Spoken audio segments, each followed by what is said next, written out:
ভাবছিলাম যে আমি সোনালী গুহর বাড়িতে আসবো, তখন আমাকে অনেকেই আমার সাংবাদিকের সহকর্মীরা জিজ্ঞাসা করছিলেন যে সোনালীদিকে জিজ্ঞাসা করো তো ধর্ণা মঞ্চে, সেই সময় ধর্ণা মঞ্চের কিছু স্মৃতি মনে আছে কিনা। নিশ্চয়ই মনে আছে, মাথা স্মৃতি তো ভোলার কথা নয়। তো এই যে যেগুলো শোনা যায় যে মমতা বন্দ্যোপাধ্যায় ধর্ণা মঞ্চ, তখন তো তুমি সেই সময়তে নিশ্চয়ই তার আই উইটনেস, তার সঙ্গে রয়েছো। কেমন ভাবে ধর্ণা মঞ্চের দিনগুলো কেটেছিল সেখানে? ধর্ণা মঞ্চে তো সত্যি কি দিদি চকলেট স্যান্ডউইচ খেয়েছিলেন? দেখো আমার সামনে তো কিচ্ছু খেতেন না, সত্যি তোমার সামনেও খেত না? না, আমার সামনে তো কিচ্ছু খেতেন না, অথচ তার ভাইয়ের বউরা আসতেন রোজ সকালে বিকেলে, তখন দিদি চুপ করে শুয়ে থাকতেন। কিন্তু 26 দিন অনশন করেও যে মানুষের ওয়েটটা বাড়ে সেটা মমতাদিকে প্রথম আমি দেখেছি। যে মানুষের ওয়েটটা বাড়ে সেটা মমতাদিকে প্রথম আমি দেখেছি। আমাকে সজল ঘোষ জিজ্ঞেস করেছিলেন, আচ্ছা দিদি তোমার সামনে কি দিদি কিচ্ছু খেতেন? না সজল, কেন মিথ্যে কথা বলো, আমার সামনেও দিদি কিচ্ছু খেতেন না। তাহলে কোন একটা সময় কি উনি উঠে যেতেন বা আড়ালে চলে যেতেন? ওনার তো নিজস্ব বাথরুম ছিল একটা। আচ্ছা, বাথরুমে তো দিদিকে যেতেই হতো। উনি বাথরুম থেকে ফিরে মুখটা মুছতে মুছতে আসতেন। তারপরে আমরা তখন অনশন, কিন্তু তখন আমি আরামসে খাচ্ছি। তখন এক একজন খাচ্ছিলেন? হ্যাঁ আমি খাচ্ছি, কেন খাবো না? অরূপ বিশ্বাসও খাচ্ছে। হ্যাঁ তখন অরূপকে গালাগালি দিচ্ছেন, আমাকে গালাগালি। তখন আমি কেন খাবো না, মানে তুমি তো অনশন মঞ্চে রয়েছো। দিদি কিন্তু জলও খেতে দিন, মানে প্রকাশ্যে, সেটা প্রকাশ্যে।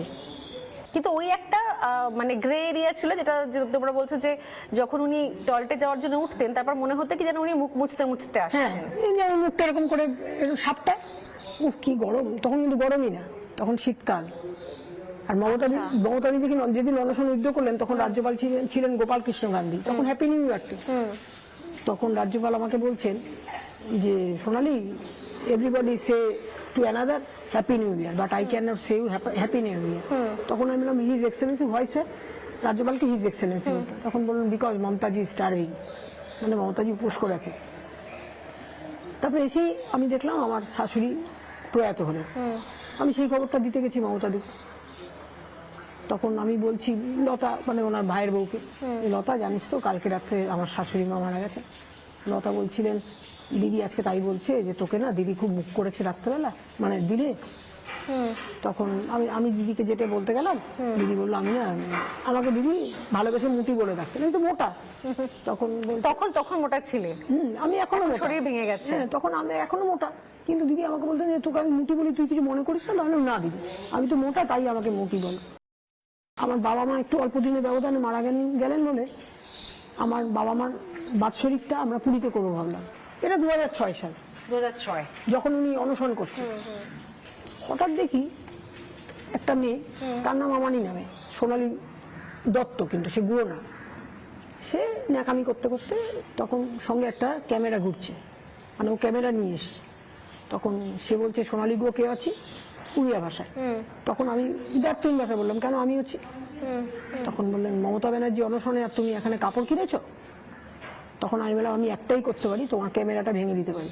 তখন সে গিয়ে সোনালী দত্তর বর তাপস দত্ত তাকে বললো, দাদা তুমি তো বাবা মার কাজ করতে এসছেন। তখন তাপস দত্ত বললেন তোকে 500 টাকা দিয়েছি না, ওখানে আমার লোক আছে। সেই লোকটা যে কাকলি ঘোষ, দাদা সেই লোকটা যে শোভন চ্যাটার্জি বউ রত্না চ্যাটার্জি, তা তো আমি জানি না। ও বাবা, মানে দলের মধ্যে তখন থেকে একটা চোরা স্রোত চলছে, মানে কে কাছে আসতে চাইবে, কে কাকে কাছ থেকে পাশ থেকে সরিয়ে দিতে পারবে।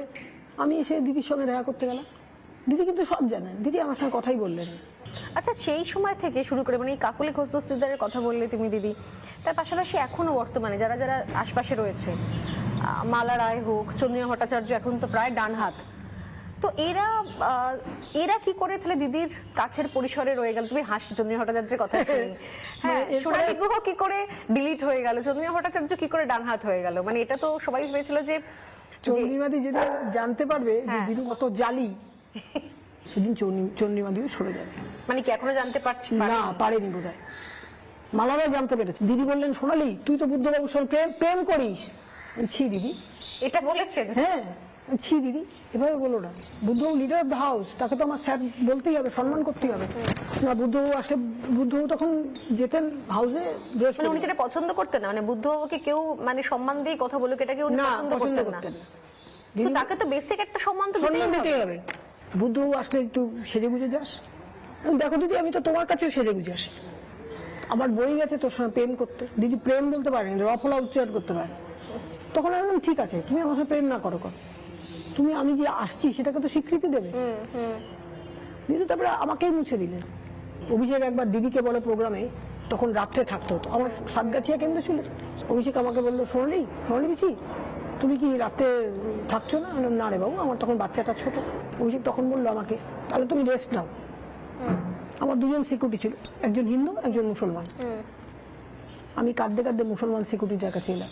সে বলছে, দিদি আপনি কাঁদছেন কেন? আমি বললাম, মুক্তা, আজকে অভিষেক ব্যানার্জি আমাকে বললো, দিদি সোনালি পিসি তুমি তাহলে রেস্ট নাও, আমাকে বোধহয় এবার রেস্টে যাওয়ার সময় আসছে।